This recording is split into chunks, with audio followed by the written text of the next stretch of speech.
Hello, you're welcome. Okay, so now before us is another topic, and that is alternating current. Okay, so we're going to start by defining the term alternating current. So what is alternating current? Alternating current is the type of current that changes magnitude and changes direction continuously with time. Okay, now the magnitude is not steady, constant, and of course the direction is not steady. Okay, especially the kind of current that is generated by an AC generator. Okay, so now this is how we represent the graph of an alternating current. So we simply mean that for an alternating current, okay, if I should draw the graph of the current, right, the current changes like a wave. Okay, at one point is maximum, at the other point is minimum. Okay, and of course it's negative. At one point is negative, at the other point is positive. Okay, unlike direct current. Okay, unlike this, which is direct current. Direct current is simply steady current. Okay, throughout the time that you supply that a direct current, the value is steady. But the alternating current, the value actually varies. Okay, so this is the graph of the current, alternating current with time. All right, and of course it's like a wave, the same graph of a wave. That's the graph of an alternating current. All right, now know one thing about alternating current. Okay, as the current vary periodically, so does the voltage. So any alternating current will also have an alternating voltage. Okay, so if this is actually the current, and of course let me draw the one of the voltage too. Right, so you still have a varying voltage. Okay, with time. Now this point, the distance from this point to this point, okay, is what is known as the peak. This is the point where you have what the peak current, okay, or the maximum current. Okay, so the peak positive current at this point, this is the peak negative. Okay, current peak. If this is actually okay, this is for voltage, so that's going to be the peak voltage. Right, excuse me. All right, so here there's the peak voltage, the peak voltage, and I use V0 to represent it. Then for the peak current,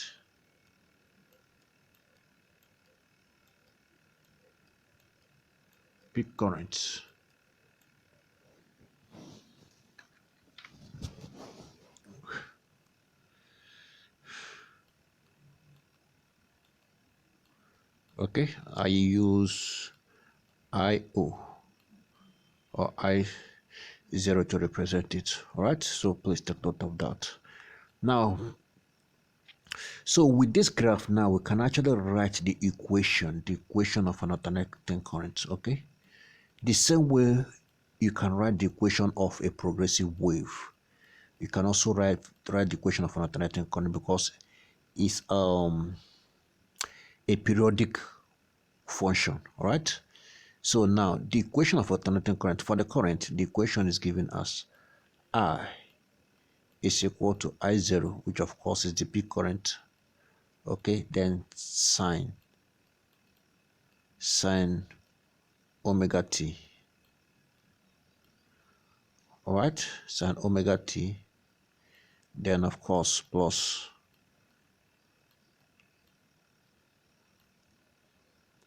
okay, you can still write that for that of voltage.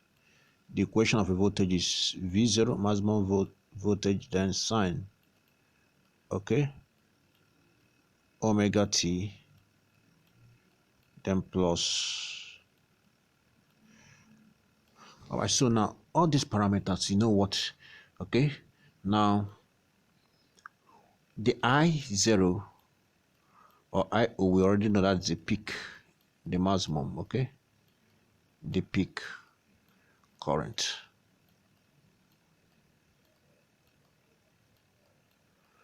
All right, so now the omega, which W here, is what we know as the angular frequency, because alternating current, of course, is a periodic wave. Okay, it has an angular frequency.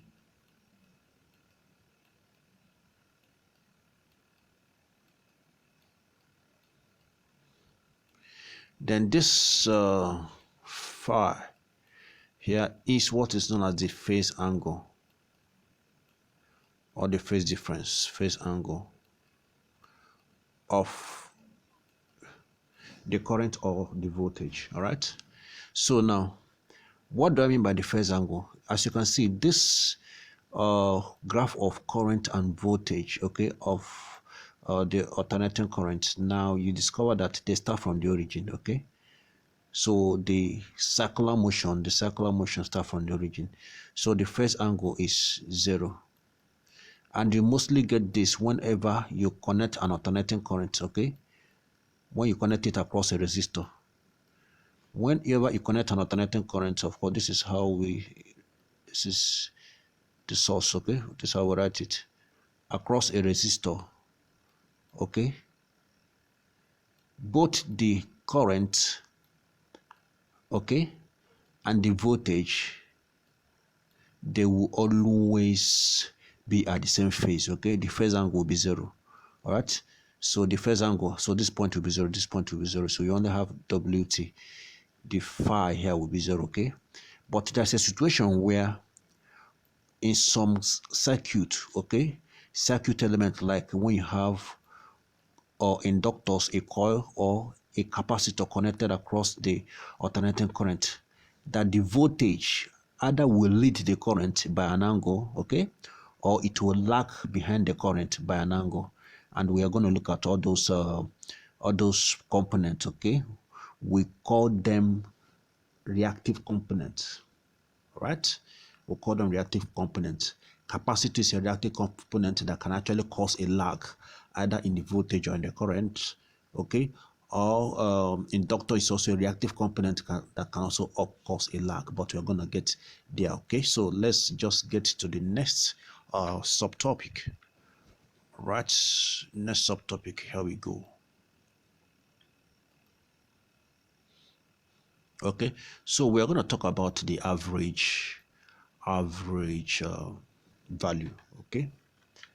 Average value. How do we get the average value of an alternating current? Now, of course, you know that an alternating current actually changes, okay? It changes direction. At one point is maximum in the positive direction, and the other point is maximum in the negative direction. So the average is, okay, is found as the average of this and this, all right? Now I'm just going to give you a formula, okay? The formula for average, okay, let's say I average, okay, is given by 2I0 divided by pi, okay. The same thing goes with the V average. The average voltage is going to be equal to 2 times V0 then divided by pi, okay. So of course you know what I0 and V0 means, okay. They are the peak value. So let's say, for example, now you are being given an equation of an alternating current to be equal to, let's say, 2 sine 20t, and you're being asked to find the average value of the current. So simple, that's going to be 2I0, of course, divided by pi. So this is going to be equal to 2 times the peak. As if from the equation, you know that this 2 here is the peak current, okay. So that's going to be 2 times 2 divided by pi, and of course pi is 3.14, if I'm not mistaken, okay. So that's how you evaluate the average value. So please take note of this, okay, the formula of average value. Now as we look at the next value we're going to look at now is the root mean square or effective value of the alternating current. All right, so that's what we're going to be looking at, the root mean square or the effective value. So let's talk about that. Here we go. Okay. Okay, the root mean square. Now, let's actually ask yourself a question. How do we actually measure alternating current? Since we know that if you want to measure direct current, all right?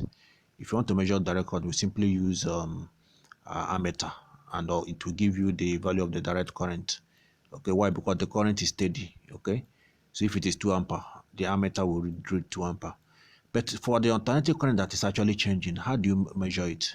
Okay, I cannot use ammeter or voltmeter, all right, to measure the value of an alternating current because it's actually changing. Okay, in fact, if I connect an ammeter, okay, or voltmeter to an alternating current source, I will have 0. It will read 0. Why? Because the current is actually changing, and that change is very fast. In fact, the change is fast in such a way that it's even in milliseconds. You know what that milliseconds? You can't even open your eye before you have milliseconds. Okay, so that means this cycle will be changing very fast, that it will only allow the pointer of the voltmeter to only be reading 0. It can't read anything because voltmeter and ammeter, okay, DC voltmeter, let me just put it this way, DC voltmeter and ammeter can only measure DC current. It can't measure alternating current because it is changing. So now, knowing that alternating current actually changes, how do we measure it and how do we actually give it a value? Okay, how do we give it a value? How do you know the value? Now, for us to know the actual value of alternating current, okay, since we can measure it with voltmeter, we measure it using the root mean square or effective value. Okay, now how do we do that? We actually check the heating effect because definitely if you apply an alternating current into a conductor or a heating element, okay, it's going to give you a heating effect. All right, you're going to heat it up, right? And of course, we check direct current that can also heat that thing up. Okay, so we use heating effect to actually measure alternating current, and that is what is known as root mean square or effective value. That's exactly what I'm going to define now. So if you are being asked what is root mean square or effective value, call it effective value of an alternating current or voltage, okay, now the root mean square value of an alternating current or voltage is the value that produces the same heating effect as the direct current. Okay, so since I cannot measure the alternating current, okay, I just find its value that give me the same heating effect as a direct current. All right, so please, that is root mean square value in case you're being asked to define it. So the question is, how do we measure it? Okay, to measure the root mean square value of alternating current, I call it IRMX. All right, is given by just, I'm going to give you the formula. Okay, I0, then the square root of 2 divided by the square root of 2. I don't want to go through the process of bringing the derivation. Okay, so this one is for the root mean square value of the alternating current. Okay, for the voltage, VRMX, root mean square value, okay, is given by V0 VO, then the square root of 2. So I've given you two very important formula, right? I hope you really go through this, okay, and take note of this formula because you are going to encounter it in examination. So we're gonna see if there's a question now. Okay, so we're gonna solve some question. Okay, let's see. Here we go. Okay, so I have an example. We'll do justice to this example. Okay.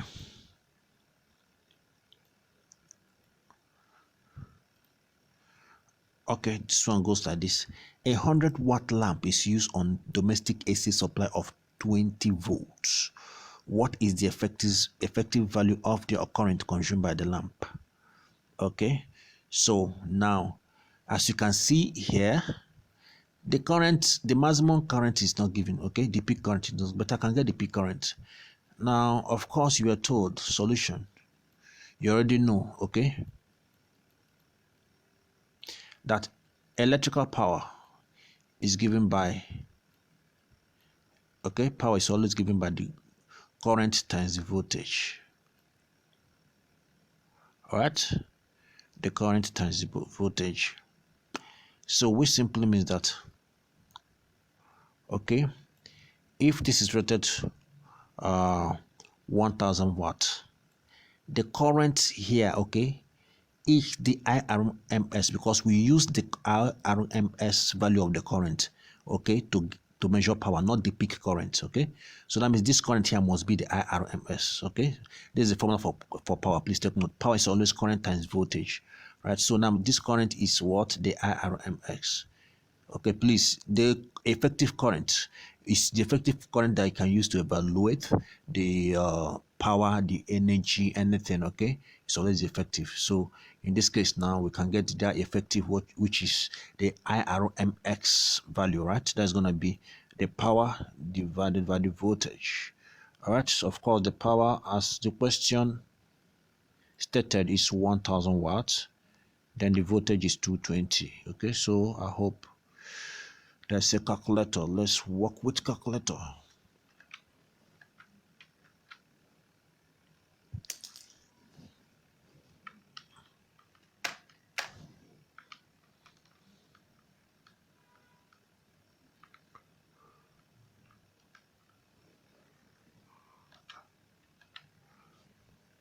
Okay, so here we go. So I'm dividing 1000. Is it 1100? Let me 100. Okay, please pardon me. 100. Okay, so so 100 divided by 220. So I have 0.45 approximately. 0.45 approximately. So 0.45 ampere. That is the IRMS. Okay, that's a part of the question. That is the A.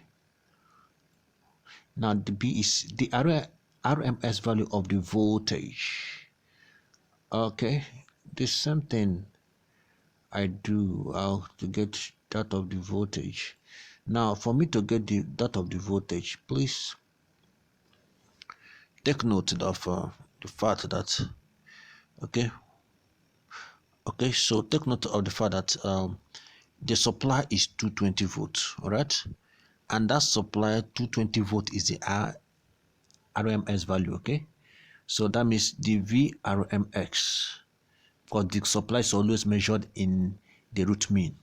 Whatever you get as a supply, that's the root mean, okay. So already it's already been given as 220 volts. So please take note of that, okay. Because you get power, for you to get power is current, which of course the current here is the IRMX. Then times the voltage is still the VRMX. Okay, so please take note of that. All right, then what's the next? The peak value of the voltage. All right, peak value of voltage. So since I've gotten the RMS, okay, don't forget that the VRMX of voltage is always giving us the peak voltage all over root 2. Okay, so I think this is the which part of the question is this? Okay, that's C. I'm solving the C part of the question. So across multiply. So the V0 now, peak voltage, is going to be equal to the square root of 2 multiplied by the VRMX. Okay, so that's going to be root 2 square root of 2 times 220. Okay, so what do we have? The square root of 2 times 220. Okay, let's do that. Then times 220. So approximately 311. Okay, 311 volt. That's the peak voltage. And of course, the last question, D, average value of voltage. All right, the D part of the question, the V average. Don't forget, it's always giving us 2VO divided by pi. Okay, so that's going to give me 2 times V output, which of course is 311. Then pi is 22 all over 22/7, which of course is 3.14, right? Okay, so let's do that. 2 times 311 then divided by 3.14, so 198 approximately. So this is gonna be 198 volts. So I hope that is well understood. As simple as that. Okay, let's proceed.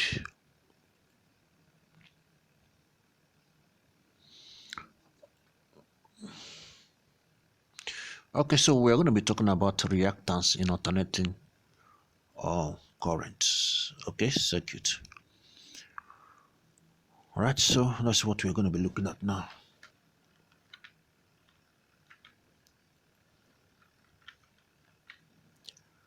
Okay, so here we go.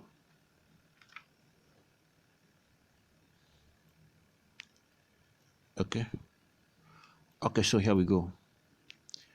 Reactance in an AC circuit. Now, what is reactance? Reactance is simply the opposition to the flow of alternating current offered by a capacitor or a resistor. Okay, as opposite or contrast to resistance. Of course, you know that in DC, okay, we are taught resistance as, okay, a component that actually opposes the flow of current, okay, in a DC circuit. Do you understand? All right, so for an AC circuit, okay, for you to oppose alternating current, you don't use resistance. Rather, what you use is reactance. So reactance is the opposition to the flow of alternating current, and it is actually offered by these two components, a capacitor and an inductor. Okay, so there are two reactance: the reactance due to capacitor and the reactance due to an inductor. Now let's see the opposition offered by an inductor. So we call it inductive reactance, and of course the symbol is SL. Okay, that's what we are going to start with. Now we'll look at what happened. Let's look at an alternating current circuit. Okay, when an inductor is connected across an alternating current, all right, the voltage leads the current by 90 degrees. Okay, so that is where you now have that phase difference coming in. So it simply means that if this is the graph of the current and this is the graph of the voltage, right? Good. So you discover that the current starts from the origin quite well. Okay, from 0, that means the first angle is 0. But for the voltage, it starts at 90. So you see there's a lag, and this first angle is 90 degrees. And it happened that in periodic motion like this, we don't use degrees, okay, we use radians. So in radians, this is C0 radians, okay, but in radians for 90 is pi all over 2. Remember, 180 is pi radians, okay, so 90 is going to be pi all over 2 radian. Okay, so please take note of that. So if we should be writing that in an equation, now we can simply say, okay, for alternating current circuit, okay, that is actually connected to an inductor, just an inductor. Okay, the equation of the current, of the current is going to be I0 sine omega t. Okay, then for the voltage, what you're going to be having is V0, right, sine omega t, right, then plus, okay, plus the angle, okay, pi all over 2. Okay, that is just by the way. Excuse me. So the important thing now is to know that there's a leading, okay? the voltage leads the current by pi all over 2. So now the question is, what is the reactance? Okay, what is actually the value for this reactance? That is the value of this SI. How do you calculate the reactance? Now for the inductance, every inductor, okay, has an inductance, and we use L to represent the inductance. Okay, so the value for the reactance, which of course is given by the symbol SL, okay, is always equal to omega L. Omega is angular frequency, okay, and of course we are told that angular frequency, when we treated circular motion, okay, that angular frequency is given as 2 pi f. I don't want to go through that proving again, okay. So that means another way of expressing inductive reactance is given by, that's 2 pi FL, okay. So please take note of this. This is inductive reactance. This can also be inductive reactance, okay, where of course you know what the L is, okay. The L is the inductance. So every coil has an inductance, and of course the SI unit of inductance is Henry. Every coil always have inductance, right? Coil is measured in its inductance, the same way resistor is measured in its resistance, capacitor is measured in its capacitance, all right? So that is the formula for inductive reactance. So you write it somewhere. As we look at capacitive reactance, let's proceed.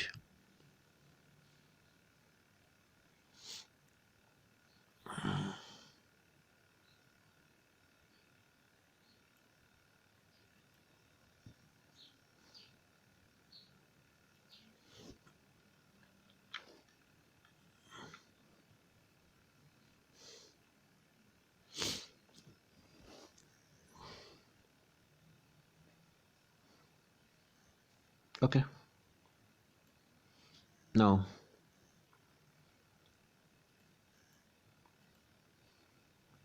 capacitive reactance. Now, when a capacitor is connected across an alternating current source, the current leads the voltage by 90 degrees. So you can see this is vice versa. For a capacitor, the current is leading now.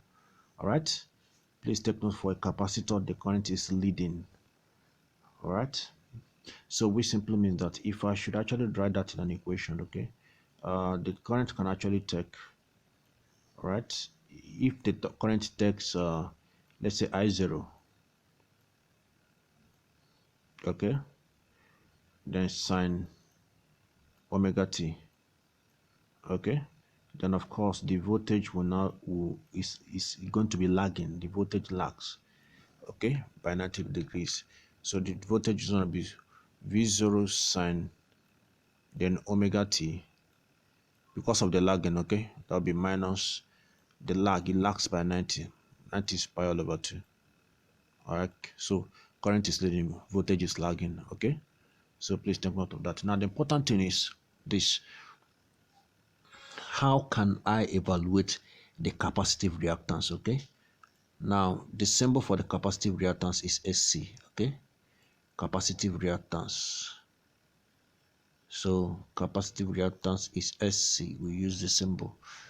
All right, so this time around, it's always for a capacitor, the reactance is always reciprocal, 1 all over omega c, okay, 1 all over omega c, which of course, this is one way of representing it, okay, which of course, if I should put the value of the omega, which is angular frequency, okay, it's gonna give me 2 pi fc.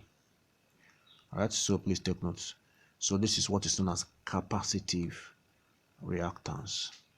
Capacitive reactance, okay, so that's what you get whenever you see a capacitor, okay, connected to an alternating current source. Okay, that's what you see. Now, so this is the only, we only have reactance, okay, opposition only for capacitor and inductor. But if you have a resistor, all right, a resistor, let me draw the circuit. All right, connected across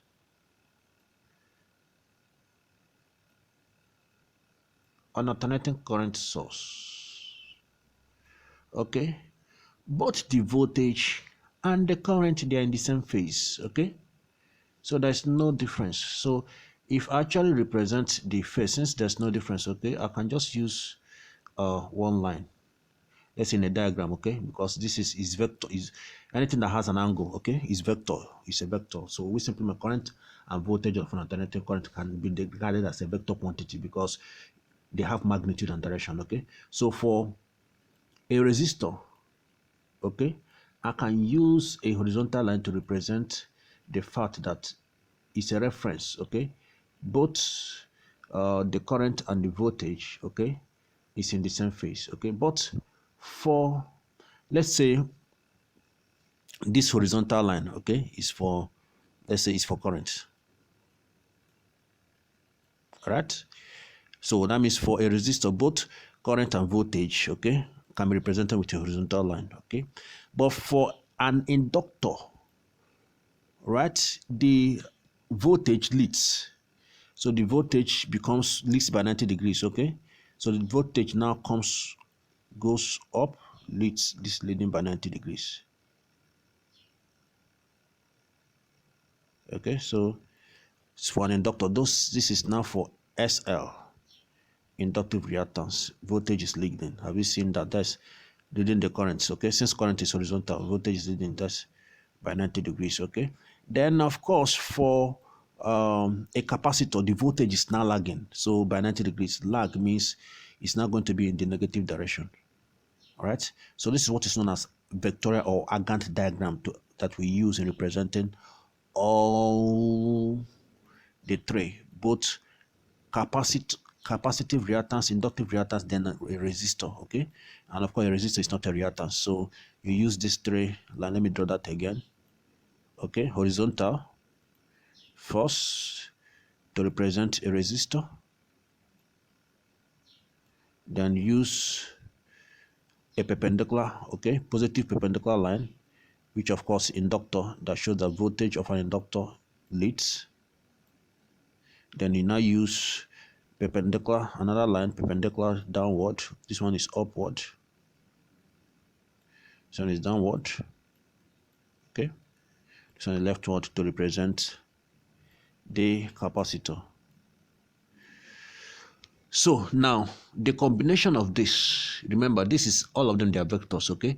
The sum of the opposition, okay, resistive opposition, capacitive opposition, and of course inductive opposition. If you combine it, okay, you have a resultant opposition, and that is what is known as impedance, okay.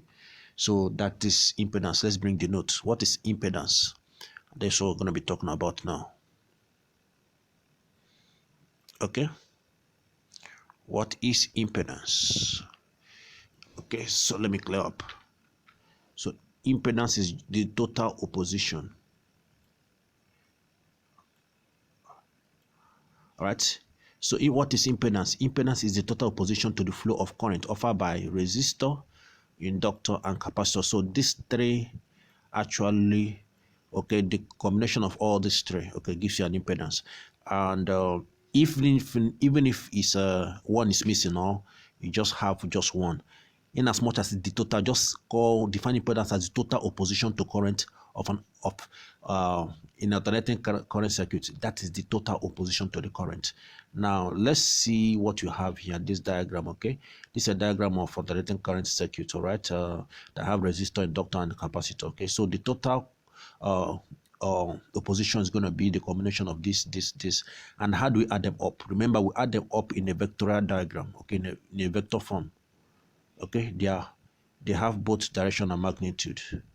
So as you can see, according to this diagram, okay, that I'm giving you now, we now have that this is SL, this is SC, and this is R. So it simply means that for me to get the resultant, which of course we use Z to represent impedance, okay. Remember, I'm going to apply Pythagoras theorem, okay, of vertical. Remember, there's vertical and there's horizontal, okay. So the square root of the vertical square, of course the vertical is 2 reactance acting in opposite direction, so I have to subtract it. So that's going to be SL minus XC. They're acting in opposite direction, okay? One is acting upward, so the resultant is this for the vertical, okay? We might have to square it according to Pythagoras theorem. Then the horizontal is just resistor. Do you understand? Okay, so this is the formula for the impedance, the total opposition, okay, of current in an alternating current circuit. So I hope that is well understood. Okay, we're definitely going to solve questions. So I just want you to get I'm giving you the very important key information that will enable you solve questions, okay? I'm not trying to elaborate on complex things, okay? Once this principle is being simplified, you can even get to complex, subjects or part of it without even knowing. But you need to get the foundation, all right? So please take note of this. And having gotten this, please take note of our formula. This is impedance, okay? So which simply means that for me to know the current that is flowing in an alternating circuit, which of course is the RMS current, okay, of the circuit, I would definitely remember according to Ohm's law, V is equal to IR, right? So for me to get the current is going to be the total voltage supplied by the alternating current, then divided by the total resistance. And this time the resistance now is not just R, it's the impedance, okay? So this is how you get the RMS value of the alternating current. Okay, so please take note of this. Let's proceed. Okay, just write down the formula. We'll definitely solve questions, a whole lot of questions. So we're going to talk about a phenomenon known as resonance, right? Resonance. I hope you're with me.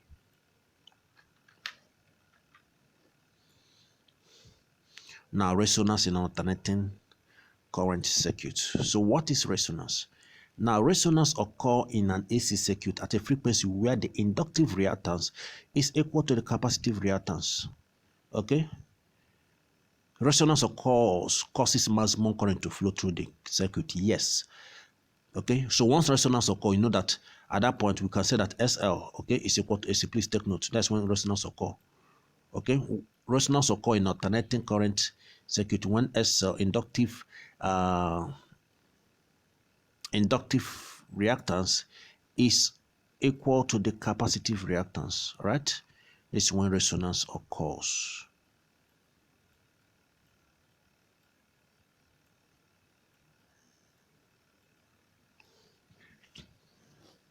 This is when resonance occurs in alternating current circuit. Okay, so knowing well that this is when resonance occurs, then what is the implication? The implication is at that point maximum current flows. How do we know? Remember, impedance at the point where resonance occurs, okay, given by the formula. Remember, the formula of impedance is SL minus XC, right? All square, then plus R square. So a situation where SL and SC is equal, okay? That means it gives this 0. So at the end of the day, reactance, the reactance becomes 0. So what you have is just R square, okay? So at the point where resonance occurs, the impedance you get or the opposition is just resistive opposition. Okay, so the reactance have been taken away. And of course, remember, since there's no opposition to the flow of alternating current, again, due to the cancelling of the reactance, okay, then the current, okay, the current becomes maximum.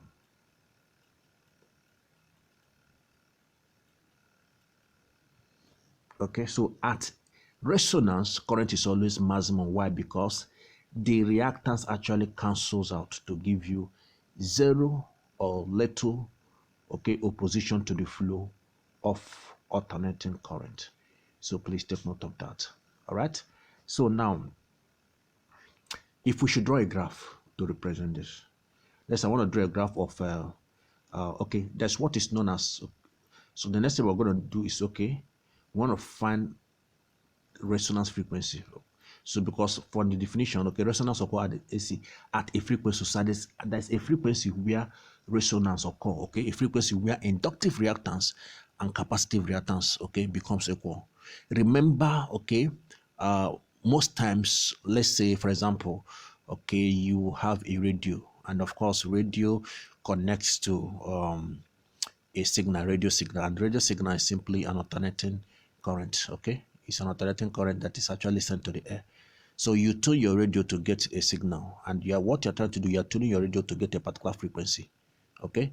So that is exactly what you're doing.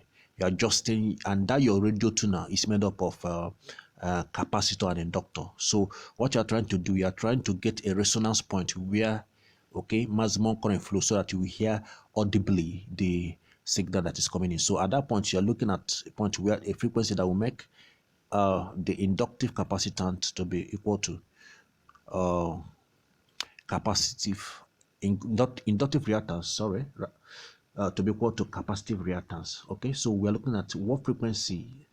The frequency we are looking at is known as resonance frequency. Okay, so what is the resonance frequency? What is that frequency?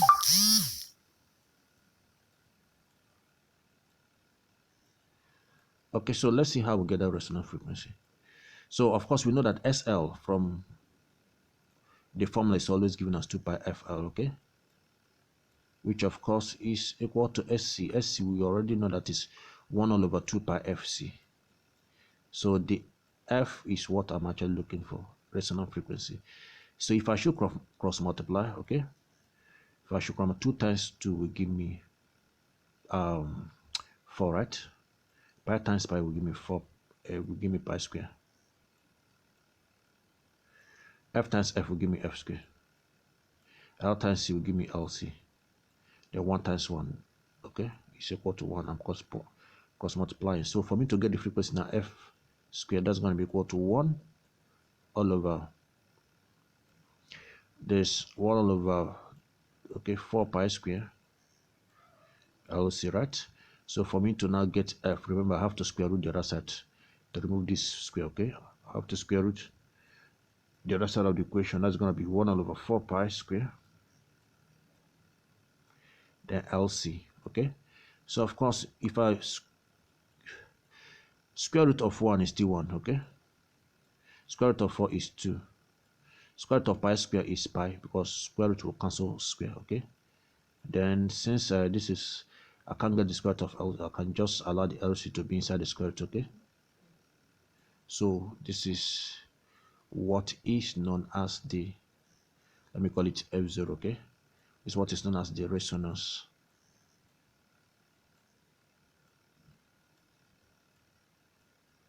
frequency.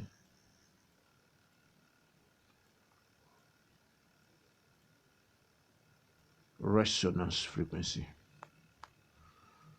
Okay, so please take note of this, take note of this, take note of this. Let's see what we have next. Okay, let's see. Okay, I have some questions that I need to do justice to. All right, so I have question here, so I'll do justice to it.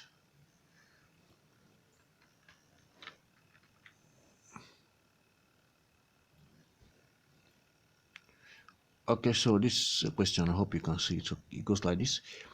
At what frequency would the capacitor of 2.5 microfarad used in a radio circuit, okay, have a reactance of 250 ohms?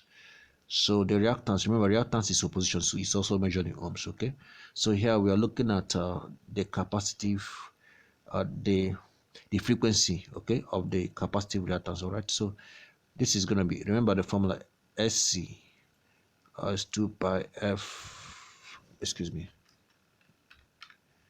2 pi, right, FC. So what I'm looking for is the frequency, right? So the frequency is going to be SC divided by 2 pi C, right? So here we go. So the frequency is going to be equal to, the reactance according to the question is 2500 ohms, okay, divided by 2 times pi, that's 2 times 10.14, then multiply by the C, the the capacitance, okay, which of course 2.5 microfarad. Microfarad, that's 10 raised power minus 6. Okay, you know how we do this. Okay, I will divide this by the whole of this. Okay, let's start with that first. So this is gonna be 2500 divided by 2 times 3.14. You know, if you're using calculator to do this, okay, you use scientific calculator so that you, as you're dividing, put it in a bracket so that you will not have a wrong answer. Okay, the denominator, put it in a bracket in your calculator so that you will not end up having a wrong answer. Okay, or you do it separately. Do find somewhere.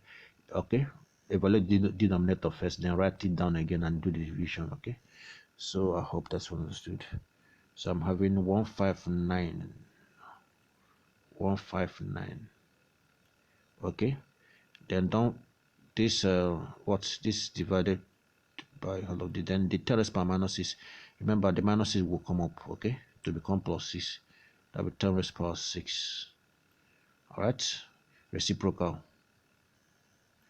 All right, and of course this is frequency is measured in hertz, right? So you can simply, if you want to write it in full, this is something as 159 million. Okay, 1 2 3 4 5 6, or 159 megahertz. Okay, 159, because 1 million hertz is megahertz. Okay, 159 megahertz. As simple as that. Let's go there. Another question, do we have it? Yes, we do. Okay, so this one should be very simple. Okay, okay, here we go. So this one goes like this. The current through a resistor in AC circuit is given as 2 sine omega t. Determine the DC equivalent of the current. This one is simple now. The DC equivalent is something as the IRMX. Okay, which of course is given as 0 all over the square root of 2. I0, of course, from here the peak current is 2 divided by the square root of 2. So you can decide to rationalize. Okay, multiply the numerator by the square root of 2. That's called rationalization. Then still multiply the denominator by the same square root of 2. So that's how we rationalize. Okay, so this is going to be equal to 2 root 2. Root 2 times root 2, that's root 4. Okay, the square root of 4 is 2. Okay, this square root of 4, square root of 4 is 2, then 2 cancel 2. So my answer is going to be what? The square root of 2 ampere. All right, so that is very simple. Do I have any other? Okay, I think I have a question here. Let's do justice to this question.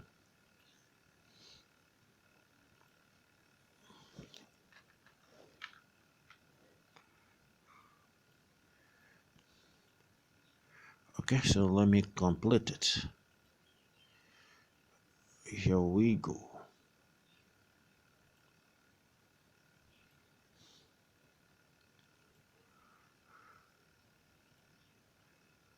Okay, it's kind of long.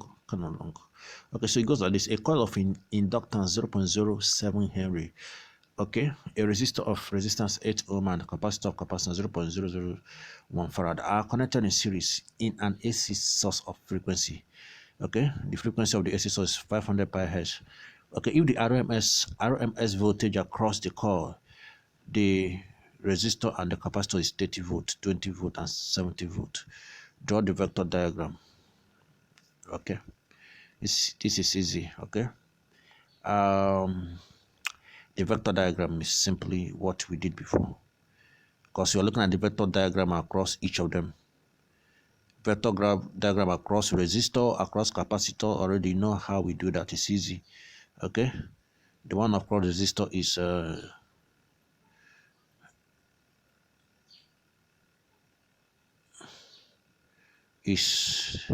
So let's use this VR, the one across resistor. The one across the inductor is VL, and the one across the capacitor is VC. Okay, and of course they are being given, they give their value according to them. If the RMS voltage across the coil, which of course inductor resistor is the second, so coil is 30 volts, resistor is 20 volts, and the capacitor is 70 volts. Okay, so that means let's go there again. Coil is 30 volts, right? So this is 30 volts. Resistor, okay, is 20 volts. This is 20 volts. And of course the capacitor is 70 volts. Okay, so that's it. We've done this before, the diagram, and the same diagram is for their reactance. Okay, it's still for both VL. Remember, don't forget that V is always given as I SL, right? Okay, so they're proportional. Okay, so that's by the way. So this is the diagram. That's I part of the question. This I. Okay, so what do we have? I calculate the RMS voltage of the source. So V RMX of the source. Okay, so the voltage is going to be a combination of all this voltage. Okay, so remember, if they are giving me VO, okay, just one voltage. All right, the voltage. Okay, let's see the question whether the voltage of the source was given. No, if they have given me just the voltage, the peak voltage of the source, I would have just done do this VO divided by the square root of 2.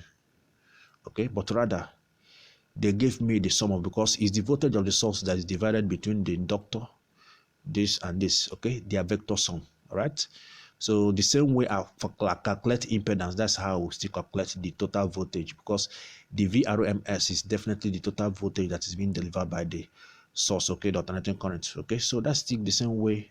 So it's gonna still go like this: VL minus VC, right? All square, then plus VR square. So the same way I calculate the impedance, all right? That's how I can also calculate the voltage, the total voltage, or the RMS value of the voltage of the source, all right?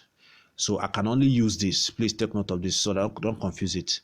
I can only use this VRMX being equal to V0 all over the square root of 2 when they're giving me the peak voltage, or they gave me an equation of the alternating voltage. Okay, where let's say they gave me V equal to 20, okay, sine, I would have just used, but since they didn't give me that, okay, the peak voltage of alternating, and they have given me the individual voltage of the inductor, capacitor, and of course resistor, it is the sum of this that gives me the total voltage. So I'm applying this formula, right? So let's go there. So this is going to be equal to, open bracket, what do we have? What is my VL? My VL is 30. All right, so it's going to be 30 minus 70, right? All square. Then plus VR. What's VR? 20 square, right? So this 20 square. So of course, when you do this, we're going to have, this should be 40. This is going to be minus 40, right? Okay, minus 40. Though it doesn't, the minus doesn't matter, because it will still cancel out. Okay, plus 20 square. Okay, so 40 square, that's 1,600. 20 square is what? 400, okay? 1,600 plus 400. That is 2,000. If I'm not mistaken, okay? So you can actually find the square root of 2,000. Okay, so 44.7. Okay, if I made a mistake, you can correct that. Vote. Okay. Anything else? Okay, there's still more question here. Okay, there's still more question. Okay, so we have more question here. Let's finish. Let's do justice to still based on that question. Okay, so the question still go further to ask me to find. Let me do that. Okay, okay, the RMX value, RMX value of the current in the circuit, power dissipated in the circuit. Rather the sinusoidal equation for the RMS voltage V in terms of time. Okay, so this is for the RMS value of the current. It's easy. All right, since already we've gotten the VRMX, which of course, what do we have? What was that value we had? 44.7, right? Okay, so that means according to Ohm's law, the IRMX, please take note, okay, it's gonna be, don't forget, V is equal to IR, so it's gonna be VRMX that I've just calculated, okay, divided by the impedance. So we need to get our impedance, okay, and I believe that all our reactance was given. Yes, everything is given. Okay, no, all the reactance is not given. We need to get the SL. Okay, so let me start here. SL, remember, to get my SL, that's going to be 2 pi FL. Okay, so that's going to give me SL, now it's going to be equal to 2 times pi, which of course 3.14, right, times the frequency according to, okay, pi, all right. Should I put it in terms of pi? Okay, let me put it in terms of pi. Okay, so let me put it in terms of pi, 2 pi, all right, and of course the frequency I have 500, all right, pi square, then times 0.07. So what's my XL? Okay, so 500 times, let's use calculator. 500 times 2, that's 1000, right? Then pi times pi square. Okay, 500 times 2, that's 1000, then times 0.0770. So I'm having 70 pi cube, right? So that's a ohm. Now for the SC, let's do the SC. Okay, so remember S is 1 over 2 pi FC, right? So this is gonna be equal to 1 all over 2 times pi, right?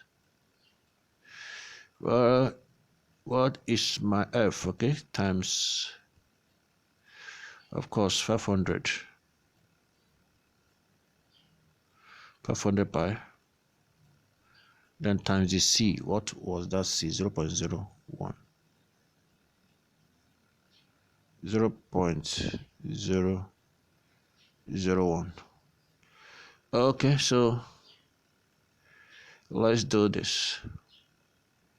Okay, so I'm gonna have 1 all over, first of all, I'm doing 2 times 500 as 1000, then times 0.001.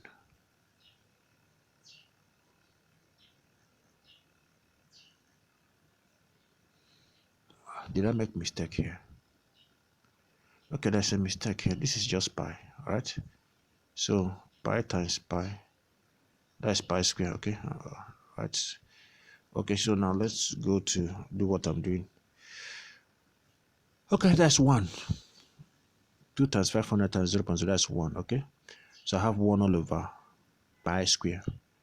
So this gives me 1 all over pi square ohm. That's SC. Are we good? Okay. What is left now for me?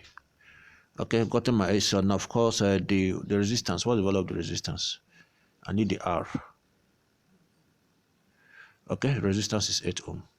So 70 pi square, 1 over pi square, then 8. Let's go now there to our Z. Okay, you know our formula. That's going to be equal to the square root of XL minus XC all square, then plus R square. So this is going to be equal to the square root of SL 70 pi square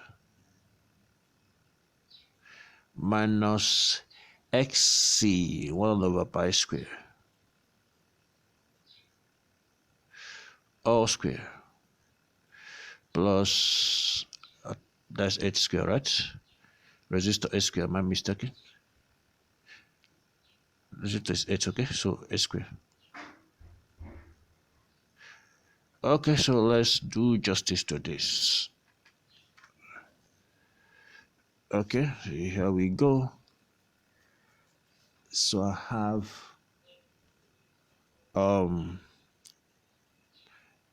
this 70 pi square, please pardon me, 70 pi square. So I can actually simplify LCM.